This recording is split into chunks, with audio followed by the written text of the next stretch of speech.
So good morning, hedgie lovers. Today we are super excited to start rolling out some new babies and introduce everybody to a little bit of our new product line. Real quick before we jump into it, let's go through what you see on the table here before I introduce all the babies. What you see in front of you is some sensory toys that we do offer as a sensory hedgehog toy pack. This can come with your hedgehog when you go home with them, or I can always mail it to you in the mail.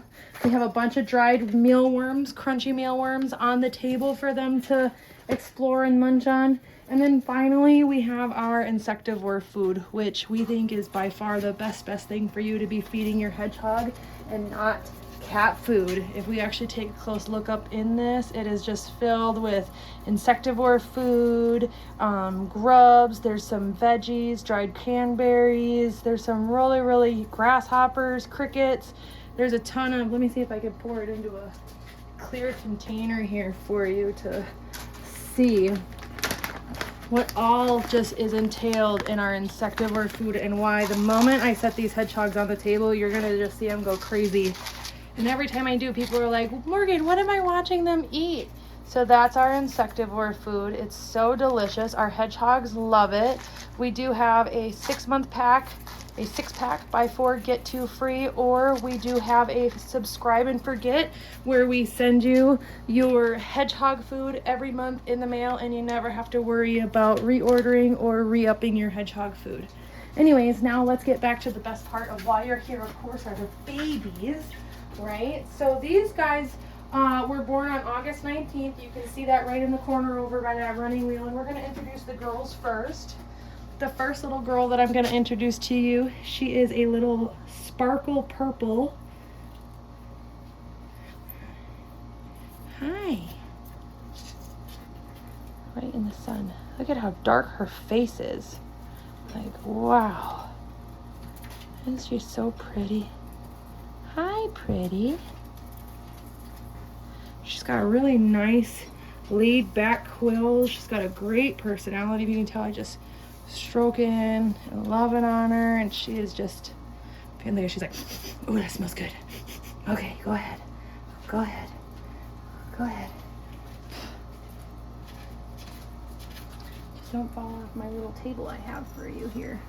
Okay. And grab your sister. Okay, your sister is a light pink girl. She also has a really dark face. Look at how dark that face is.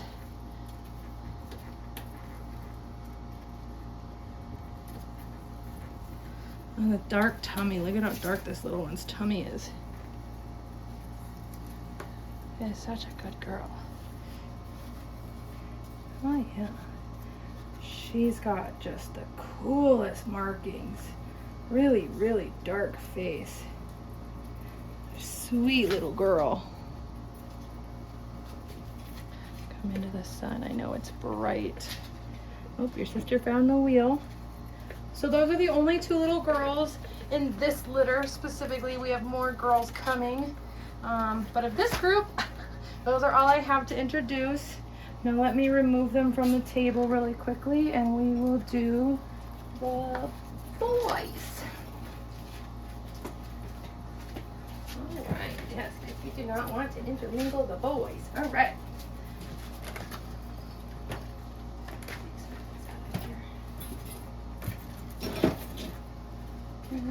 Oh, I know, now that there's food, they're like, bring back the food lady. Okay.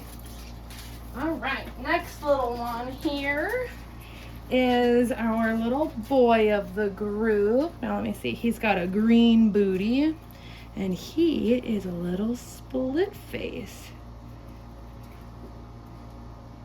Hi. Hello. Here's a little guy. He's got nice pinto markings.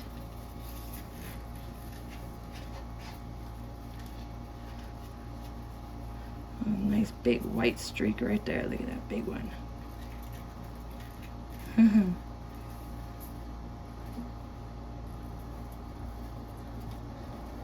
He's a cute one. He's so small. He's just a peanut. Now, the biggest difference between boys and girls. Everybody always asks me, what's the biggest difference? Now, besides the obvious, which I can show you on this next one, it's not a belly button. Other than that, it's really just size. Personality is right here. See it? It's not a belly button. Speaking of which, light blue boy. What a way to be introduced, huh, little dude? But anyways, boys tend to be smaller than girls. Girls can be softball size, boys can be baseball size. However, of course, you can have your chunky monkey boy and your skinny mini girl. So it is really just based on the hedgie alone. But personality-wise, definitely not a difference, or where you'll see one personality trait over the other in the, one sex versus the other. This little guy is a peanut. He's definitely got his sister's that same really dark masked look. See, get closer. I know it's right up in the sun, but look at, he's just a tiny little guy. I know. Oh, no. I caught you, don't worry. Here, why don't you do the wheel? Okay, put you on the table. We'll get another one. So that was a light blue boy. Next we'll do his brother, dark blue boy, who's also another really small guy.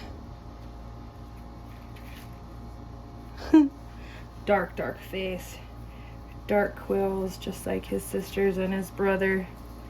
Look at how pretty he is. Oh, just such cute babies.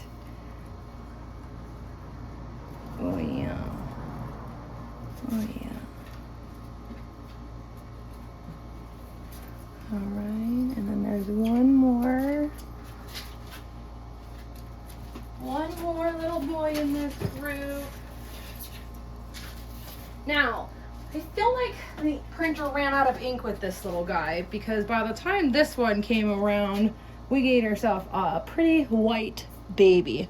Now, he's considered a snowflake. He'll definitely get he's got the dark underbelly or dark underquills just like his siblings, but the long white quills. He is a rare little dude, I'll tell you that right now. Dark face, dark ears, big black stripes up his forehead, and like I said, that like really dark undertone. I gave him a black dot because he's kind of the black sheep, or lack of black sheep in his family. But he's just a stunner. Absolutely is gonna grow to be a beautiful hedgehog. Very unique, very unique. And I mean, all of these guys, as you can tell, have been socialized at such a young age that the human interaction with them is very natural. They're very friendly, and just the more you handle them, and the more you hold them, and the more you touch them, the more social and friendly your little hedgehog is gonna be. Any question, guys, you can always shoot me a text, call me, whatever have you, email me. But all of these guys are available for adoption at TucsonHedgehogs.com. You can go ahead and click the Adopt Now underneath each one of their pictures. All right, thanks everybody. Have a great day. Bye.